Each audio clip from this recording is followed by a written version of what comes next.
Start. प्यारे बच्चों, आज सबसे पहला टॉपिक आपको हम लेकर के आए हैं डायरेक्ट एंड इनडायरेक्ट नरेशन।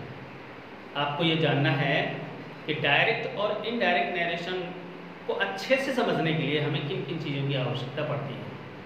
सबसे पहले तो हमारा यही प्रश्न है कि ये डायरेक्ट और इनडायरेक्ट नरेशन क्या है। Direct and indirect narration. Indirect narration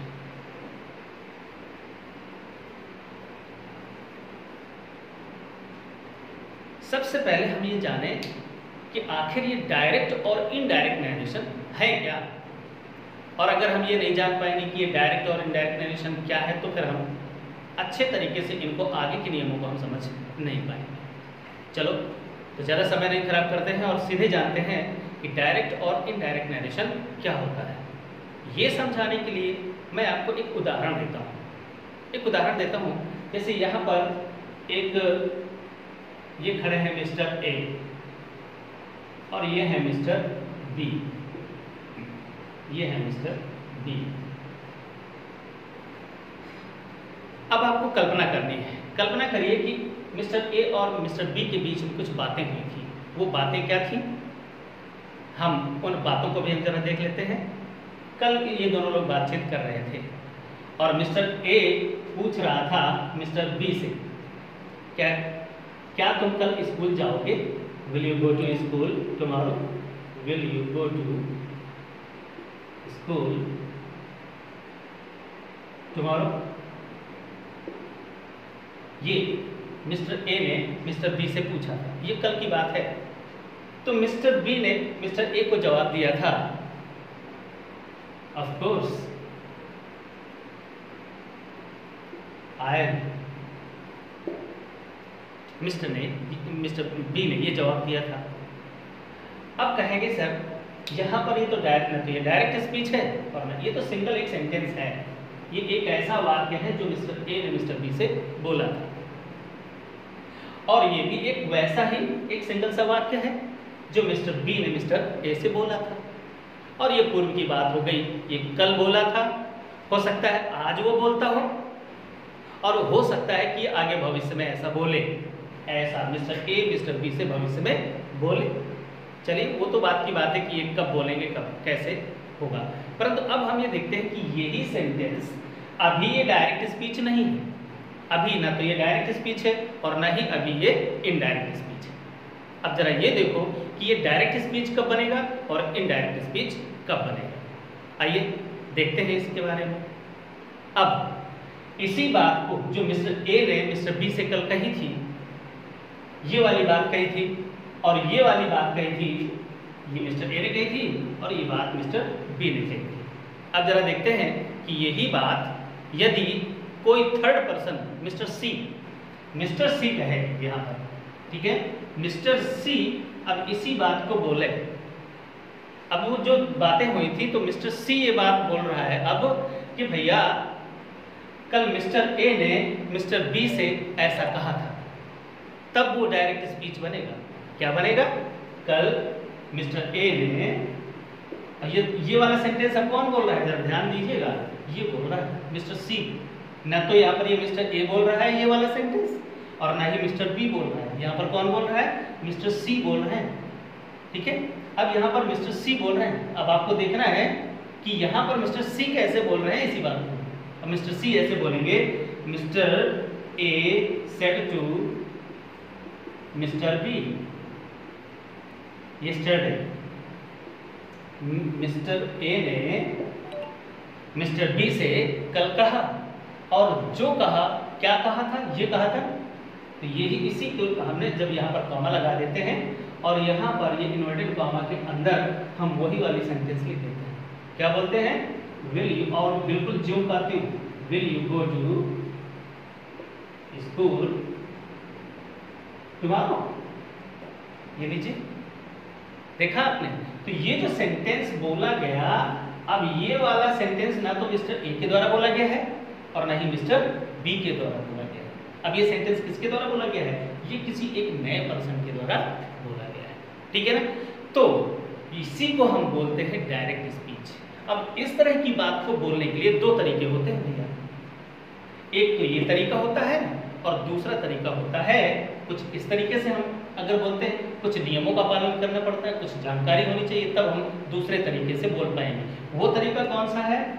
mister A तो आस्क्ड, यहाँ पर हम बोलेंगे mister A asked mister B yesterday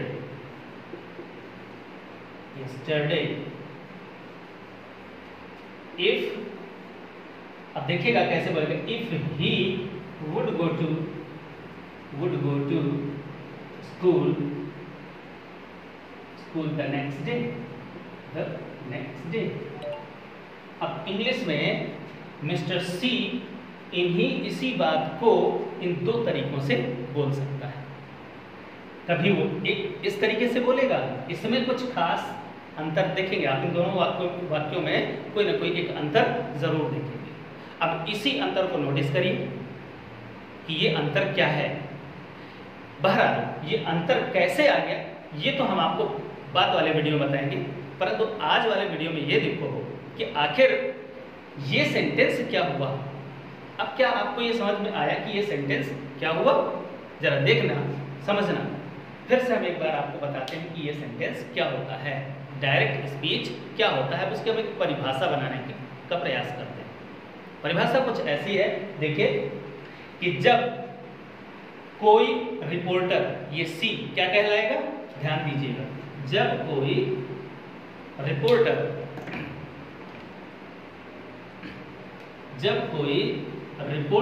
इसको हम रिपोर्टर बोलते हैं, ये ध्यान में रखिएगा। यानी ये जो इस समय इस वाक्य को जो बोल रहा है वो क्या है, वो किसी दूसरे के द्वारा कही गई बात को रिपोर्ट कर रहा है, इसलिए इसको बोलते हैं रिपोर्टर। ठीक है।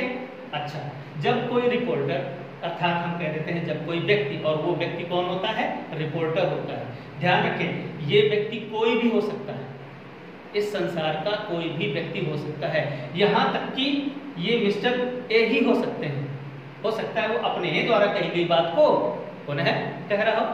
तो जब मिस्टर ए बोलेगा तो वो यहाँ से क्या कहेगा, I said to mister B, ये बोलेगा I said to mister B. जब वो अपनी ही बात को बोलेगा तो वो अपने लिए क्या लगाएगा, आई लगाएगा, मैंने बी से कहा। ठीक है ना। अब अगर बी इसी वाक्य को कहेगा दोबारा, तो बी क्या कहेगा, बी कहेगा mister A said to me, यहाँ पर वो मी बोल देगा, अपने लिए वो मी का प्रयोग करेगा कि मिस्टर ए ने मुझसे ऐसा कहा। ठीक, तो वो व्यक्ति कोई, अच्छा अब ये तीसरा कोई पर्सन हो सकता है, अब ये कोई तीसरा पर्सन भी इन दोनों की बातों को यहाँ पर रिपोर्ट कर सकता है। तो रिपोर्टर यहाँ पर कोई भी हो सकता है, रिपोर्टर ए भी हो सकता है, रिपोर्टर बी भी हो सकता है, और रिपोर्टर कोई सी हो सकता है और डी भी हो सकता है, यानी इस संसार में कोई भी व्यक्ति रिपोर्टर हो सकता है। ठीक है। अब आपको देखना यह है कि अब हम अगर इसकी डेफिनेशन बनाएं तो ये क्या डेफिनेशन है। डेफिनेशन ये हुई कि जब कोई व्यक्ति, अर्थात रिपोर्टर, जब कोई रिपोर्टर किसी के द्वारा, यानी वक्ता, किसी व्यक्ति के द्वारा, अब ये कौन है, ये है, इसको हम स्पीकर बोलते हैं। स्पीकर कौन होता है, स्पीकर वो व्यक्ति होता है जिसने इस बात को बोला है, जिसको पूर्व में जिस व्यक्ति ने इस बात को बोला है उसे क्या कहते हैं, स्पीकर कहते हैं। ठीक है। अच्छा, तो फिर से देखते हैं डेफिनेशन को। जब कोई व्यक्ति, यानी स्पीकर, जब कोई रिपोर्टर स्पीकर के द्वारा बोली गई बात को जब वह पुनः रिपोर्ट करता है, और रिपोर्ट करने के लिए ये कुछ खास तरीके से, यानी क्या कहता है, वो रिपोर्ट करते हुए वो कहता है कि किसने किससे कहा, उसके लिए एक सेंटेंस बनाया, और फिर जिसने जो कुछ कहा उसे ज्यों करते हुए यहाँ पर रख दिया, उसे हम कहते हैं डायरेक्ट स्पीच।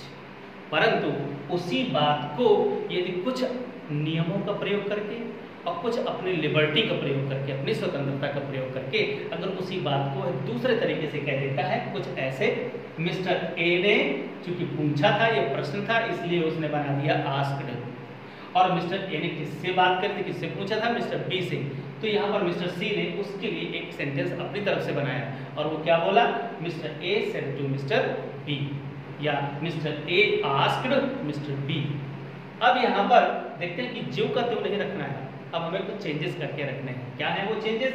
कि सबसे पहले हम ये कॉमा और इनवर्टेड कॉमा हटाएंगे, और कॉमा इनवर्टेड कॉमा हटाकर कि यहाँ पर एक कंजंक्शन का प्रयोग करते हैं।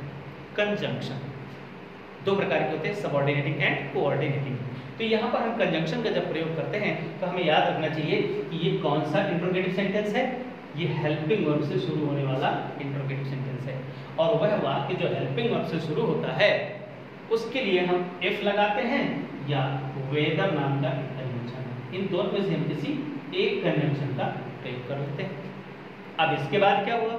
इसके बाद अगला एक रूल है, रूल के अकॉर्डिंग अगर देखेंगे तो अब इस कंजंक्शन के बाद ये हेल्पिंग वर्ब नहीं आती है, इसका जो कर्ता होता है यानी सब्जेक्ट वो पहले आ जाता है। अब जब ये यू आया, यू कौन है?